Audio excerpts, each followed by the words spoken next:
Bonjour à toutes et à tous, soyez les bienvenus dans le podcast 10 minutes prévention du service prévention de la CARSAT Nord-Est. Aujourd'hui, nous allons parler du risque d'exposition au mercure dans les zones de collecte de lampes usagées et des mesures bien sûr à prendre pour protéger les salariés. Invitée aujourd'hui, Stéphanie Triquet, bonjour. Bonjour. Soyez bienvenue, vous êtes contrôleur de sécurité à la CARSAT Nord-Est au sein d'une unité technique, je crois. Oui, c'est ça. Je travaille donc au laboratoire interrégional de chimie de l'Est, qui est une unité technique appartenant à la CARSAT.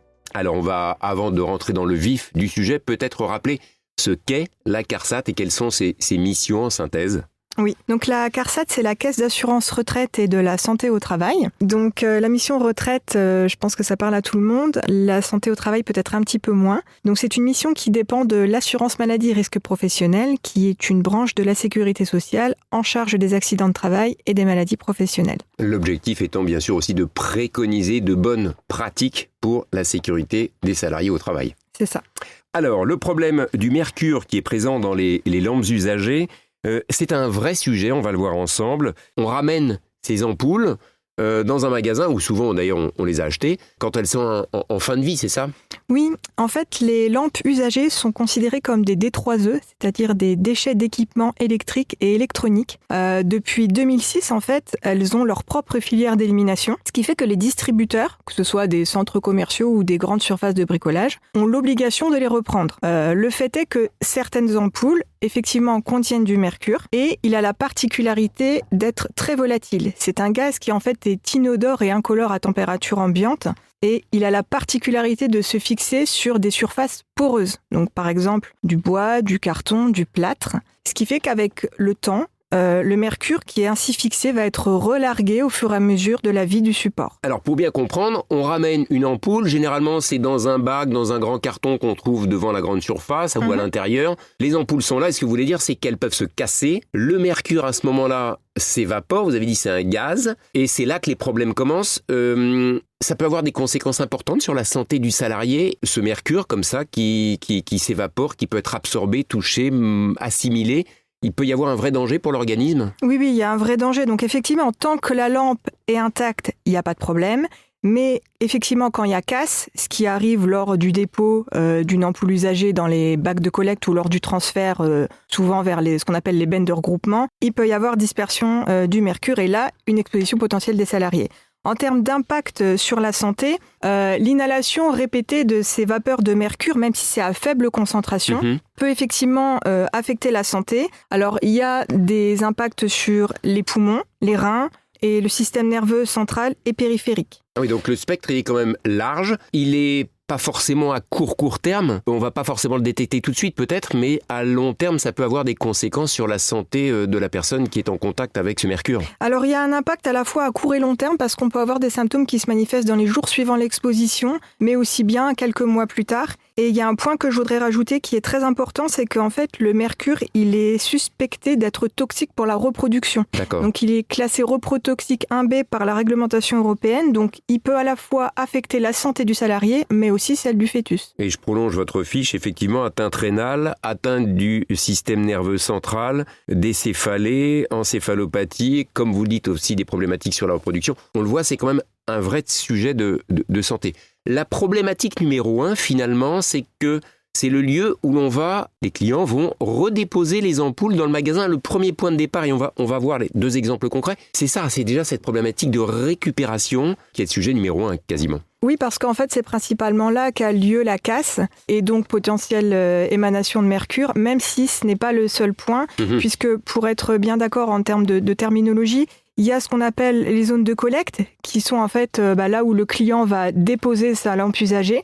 Donc c'est en général un bac qui est situé dans l'entrée du magasin. Un bac en carton, un bac en plastique, et on empile toutes les ampoules dedans. Oui, c'est ça. Et il y a aussi ce qu'on appelle la zone de regroupement qui est moins visible aux yeux des clients, qui correspond en fait à un emplacement où sont rassemblées et stockées les ampoules usagées. Avant d'être finalement récupérées par une entreprise spécialisée pour être retraitées. Ça, c'est encore un autre sujet. Oui, c'est ça. La problématique, elle va bien évidemment être accentuée par le fait que ce bac de récupération, il est à l'intérieur ou à l'extérieur du magasin. Ça va changer pas mal de choses. On va rentrer dans les deux cas concrets qu'on veut évoquer ensemble, Stéphanie. Premier cas concret, justement, je crois crois. C'est un bac de récupération qui se trouve à l'intérieur d'un magasin, pas très très loin des caisses, et c'est là que l'histoire commence finalement. On va voir les problèmes rencontrés et surtout les solutions qu'on peut aisément mettre en œuvre. Donc effectivement, le premier cas concret concerne le positionnement des zones de collecte.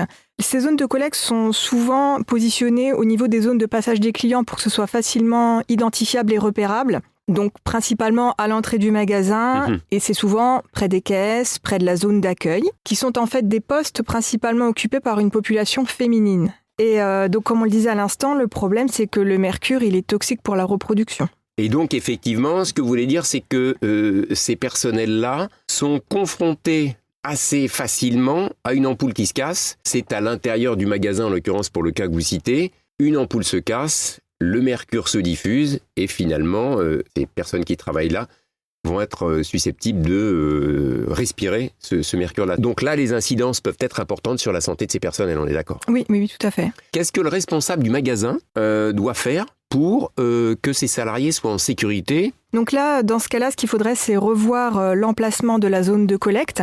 Alors, ça vaut aussi pour l'emplacement de la zone de regroupement, comme on le disait tout à l'heure. On va le voir après. Cette zone, en fait, il faut qu'elle soit le plus loin possible des salariés, de façon à limiter leur exposition au mercure. Vous iriez jusqu'à dire qu'il faudrait qu'elle soit dehors, à l'extérieur, dans l'entrée extérieure ? Alors c'est une possibilité qui serait d'ailleurs complètement idéale, à l'abri des intempéries, bien sûr. Oui.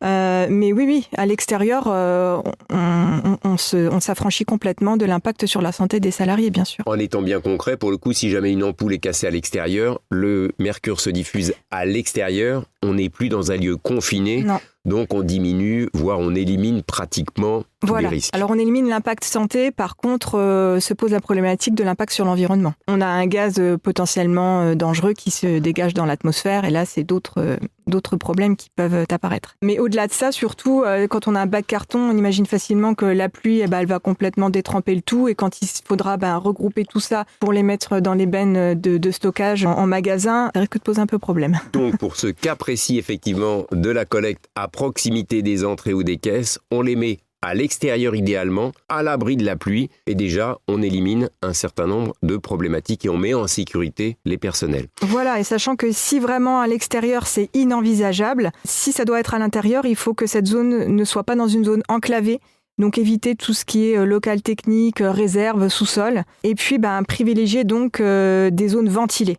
De l'aération pour faire circuler au cas où une ampoule se casse. Voilà. Second cas de figure, c'est celui qu'on a un petit peu évoqué depuis le début de cet entretien, c'est la zone de regroupement effectivement de ces ampoules. Donc là, c'est un peu dans le back-office, j'ai envie de dire, avant que ça parte. En réalité, ce deuxième exemple effectivement touche plutôt le comportement du personnel en cas de casse.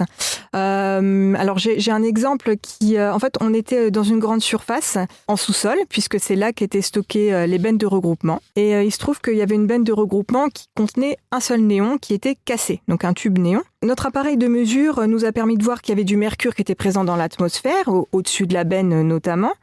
Et en fait, le responsable sécurité qui nous accompagnait à ce moment-là a voulu nous montrer comment il réagissait en cas de casse. Donc naturellement, il a jeté en fait des poignées de granulés de charbon actif. Il a pensé bien faire en faisant ça, on est d'accord. Tout à fait. Donc il a jeté son charbon pensant capter le mercure.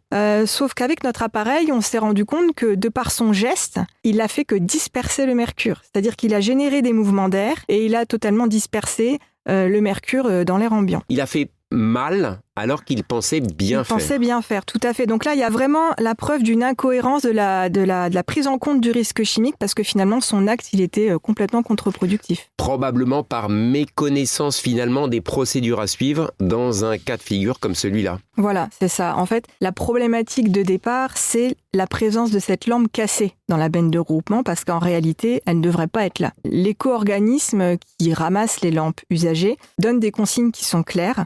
En cas de casse, la lampe, elle doit être éliminée. Donc, dans un cas comme celui-ci, normalement, la personne qui a rencontré le phénomène de casse aurait dû aérer le local dans lequel se trouvait Première chose de sécurité à faire, comme ça, s'il y a du mercure dans l'air, on aère, on ventile tout, on sort pendant ce temps. Voilà. Ensuite, elle aurait dû ramasser les débris avec un balai et puis bien évidemment des gants pour se protéger des coupures, mais aussi contre le risque chimique. Et puis mettre le tout dans un sac fermé, identifié, qui sera ensuite récupéré par l'organisme de collecte. Question complémentaire, dans ce genre de cas de figure, effectivement, le salarié, la personne qui exécute ça, doit-elle mettre des gants, un masque de protection, quelque chose pour renforcer encore une fois sa sécurité dans le cadre de cette action ? Oui, alors ça fait effectivement partie des mesures qu'on préconise, c'est-à-dire que lors de manipulation de lampes usagées, on préconise donc l'équipement de protection respiratoire, donc de type demi-masque HGP3, donc mercure et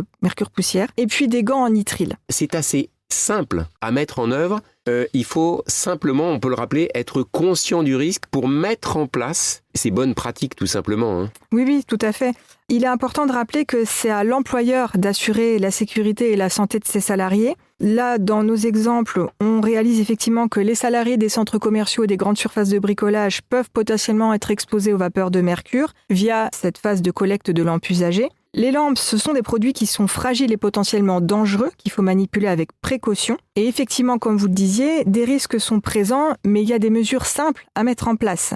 Et à minima, ce qu'on demande, c'est la réorganisation des zones de collecte et de regroupement, comme on a pu le voir dans le premier exemple. Idéalement à l'extérieur ou dans un endroit ventilé, aéré, où il y a peu de personnes qui restent. C'est ça. On préconise aussi le respect des consignes qui sont données par l'éco-organisme, en cas de pollution accidentelle notamment. Le port de pays, on en a un peu parlé, de façon à ce qu'il soit adapté aux étapes de transfert et de manipulation des lampes usagées. Et puis, il y a un point qu'on n'a pas eu l'occasion d'évoquer à travers ces exemples, c'est faire en sorte que les réceptacles qui permettent la collecte des lampes soient dans un matériau lisse et imperméable. Parce que comme on le disait tout à l'heure, le mercure, il peut se fixer sur les parois poreuses. Donc derrière, il sera relargué dans le temps.